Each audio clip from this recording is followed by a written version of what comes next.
Language of the Angels. Among the myriad legends spoken throughout human history, Enochian stands out as one of the most fascinating and controversial, known as the language of angels. The earliest record of this language traces back to the journals of John Dee, a mathematician, astronomer, alchemist, and occultist, who served as an advisor to Queen Elizabeth I. Dee, alongside his assistant and fellow occultist Edward Kelley, claimed to have communicated with angels in 1581, leading to the revelation of this mysterious language. Dee and Kelley called it Enochian, after the biblical patriarch Enoch, who was believed to be the last human to know the language. Enochian was unique, complete with its own alphabet and syntax, setting it apart from other known languages and magical systems. This development marked a significant shift in Dee's career, who, despite his early achievements in science, grew increasingly fascinated with the occult, seeking hidden wisdom in ancient texts.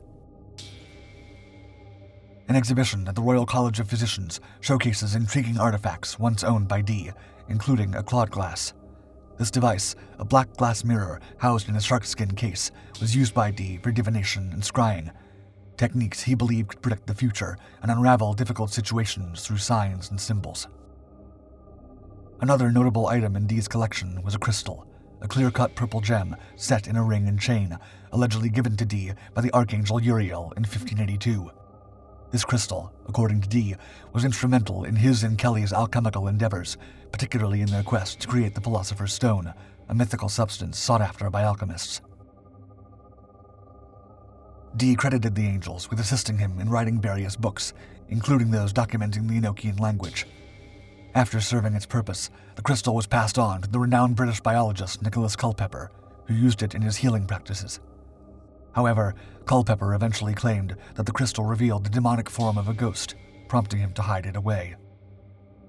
By the age of 54, Dee had documented hundreds of spirit conversations during his scrying sessions, where he and Kelley would gaze into reflective surfaces to receive angelic messages. These sessions reportedly involved the angels dictating texts and tables containing the Enochian language and instructions for its use. Dee and Kelley's practices included short sessions of prayer to God and the archangels, followed by placing a stone on a table to summon the angels. They believed this magic could grant supernatural powers, reshape Europe's political structure, and foretell the apocalypse. Parts of Dee's manuscripts have been lost over time, leading to various interpretations about the Enochian language's meaning, plausibility, and legitimacy. Despite this, Enochian has been widely adopted by occultists, including Anton LaVey, founder of the Church of Satan. Many Satanists have used Enochian keys in their rituals, with some incorporating the entire language. Modern-day occultists have faced challenges in reconstructing the fragmented Enochian language, but some progress has been made through studying original manuscripts in Sir Hans Sloane's collection. These studies have informed the creation of a functional system of magic by various groups and authors. Today, many of the original items used by Dee and Kelley, including the clawed glass and Dee's crystal, are preserved at the British Museum in London. Crystal divination dice. Divination, a practice as old as civilization itself, has taken many forms across different cultures. One of the most intriguing is astrogalomancy, a method of divination using dice marked with letters or numbers. But what precisely was the nature of this practice? Astrogalomancy is most commonly associated with astrogalloi, a type of dice made from the knuckle bones of sheep and goats. These were frequently found across the Mediterranean and Near Eastern sites, especially at locations of religious significance. In ancient Greece, where astrogalomancy was widely practiced, diviners would roll these dice and consult oracles, often represented by statues or monoliths, for guidance. Astrogalloi were sometimes crafted from bronze or wood, their sides marked with the numbers 1, 3, 4, and 6, each pair of opposing sides adding up to 7. The numbers derived from the dice rolls were linked to letters, forming words that provided answers to the diviner's questions. These answers were then interpreted according to specific religious and cultural guidelines, often believed to be messages from the gods. Prominent museums like the Louvre, the British Museum, and the Met display some of these ancient dice, dating from the Ptolemaic and Roman periods, between the 2nd century BC and 4th century AD. Notably, these are isochahedrons, 20-sided polyhedra, with each face marked by Greek or Roman numerals. The crystal 20-sided dice at the Louvre, for instance, features Roman letters and numbers. The 10 lateral faces bear the letters A to K and the numbers 1 to 10, while the upper and lower triangles are marked with the letters L to V and numbers 11 to 20. Materials for these dice varied widely, from common bone and ivory to more luxurious substances like bronze, rock crystal, alabaster, marble, amber, onyx, faience, or jet. In the Greco-Latin world, a notable reference to astrogalomancy is found in the Homeromanteon. This book describes how the dice were used alongside manuals on divination. The Romans, much like the Greeks, used these dice to determine numbers that corresponded to pre-written queries and answers in oracles. Beyond Greece and Rome, astrogalomancy was a practice found in cultures worldwide. For instance, it played a role in Tibetan law, influencing decisions on loans, marital issues, and troop conscription. Similarly, variations of astrogalomancy have been identified in Egypt, Turkey, China, and even in South America, where the bones of llamas were used instead of sheep or goats, believed to possess special powers for contacting the spirits of the deceased. Today, the true nature and full extent of astrogalomancy remains a mystery.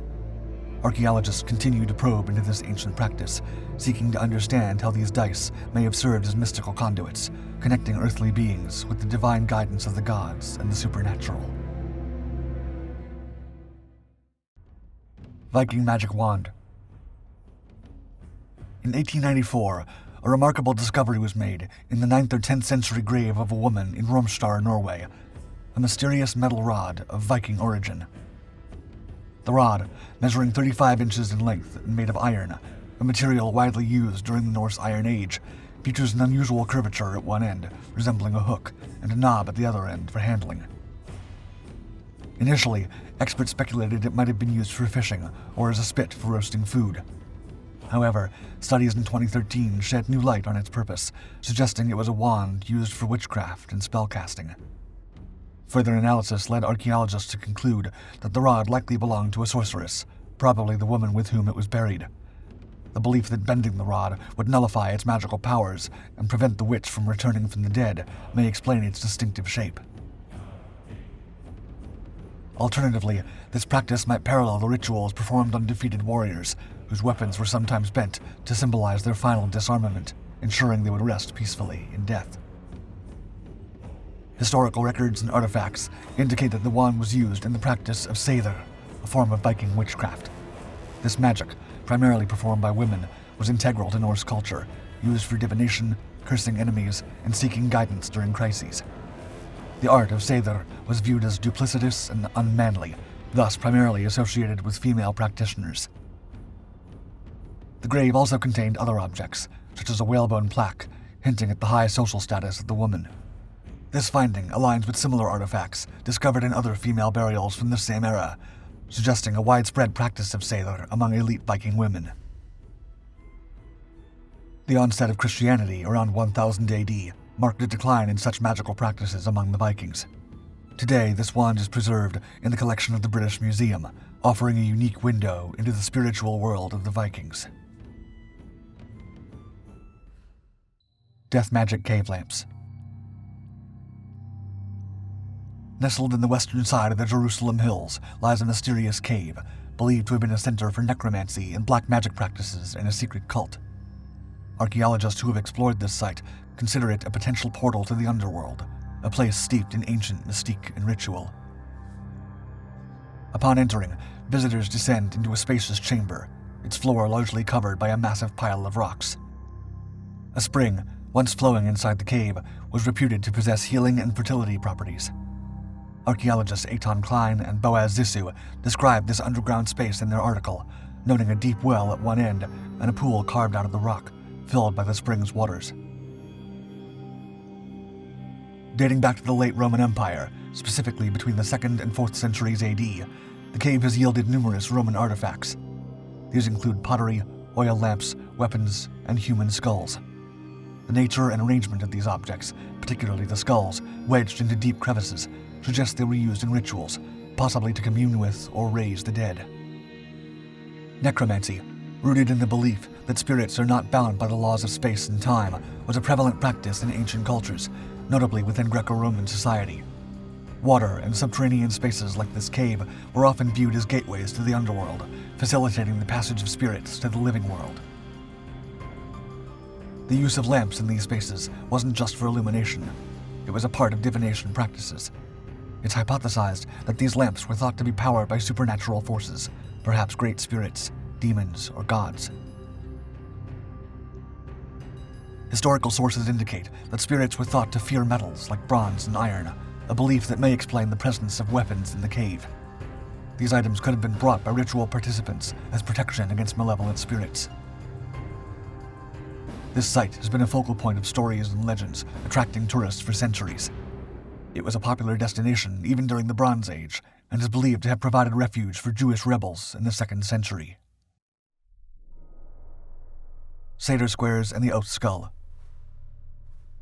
Few of the numerous discoveries of bones in archaeology are as enigmatic and captivating as the Oath skull, unearthed in Munster, a town in the Westphalia region of northern Germany. This discovery, made in 2015, revealed a human skull of rare nature, preserved inside a wooden box that seemed to have protected it from air and moisture. The skull's unique preservation led to early reports in academic journals, highlighting its well-preserved condition. The name given to the skull refers to the belief that defendants used it to swear oaths in the regional courts of Germany during the later Middle Ages. The Viking court was known for taking sacred pledges and oaths with utmost seriousness, often incorporating judicial aspects. The use of a human skull in such oaths signifies the depth of their spiritual and legal commitments. What sets this skull apart is an inscription on its surface, immediately identified as a Sedar square. This two-dimensional word square acrostic contains a Latin palindrome of 5 words, believed to hold magical properties. It was thought to offer protection against evil and used in healing rituals and exorcisms. The engraving of the Sedar square on the Oath skull likely served to underscore the ritual's spiritual significance. Estimations date the skull to the 15th or 16th centuries, aligning with the period when Viking courts were active and known for their use of the Sedar square in religious practices. The Sedar square is characterized by its peculiar text: Sedar, Arepo, Tenet, Opera, and Rotos. These words form a multi-palindrome, readable from left to right or top to bottom. There are 2 versions based on layout, the Rotos and the Sedar forms. Historically, the Rotos-shaped squares were more common in early Roman times, while the Sedar-shaped squares gained prominence in the medieval era. The earliest known Sedar squares date back to Roman times, with significant discoveries made by Italian archaeologist Matteo della Corta in Pompeii. He found one in 1925 at the house of Publius Paquius Proculus, and another in 1936 near the amphitheater of Pompeii, both in the Rotos form, dating from pre-62 AD and between 50 and 79 AD, respectively. Sedar squares have been discovered in various locations, commonly in hermitages, monasteries, and Templar sites, underscoring their widespread spiritual significance. Despite over a century of study, the origin and meaning of the Sedar square remain shrouded in mystery. American academic Rosemary Sheldon in 2003 described it as, quote, one of the oldest unsolved word puzzles in the world, highlighting its enduring allure in the fields of archaeology and linguistics.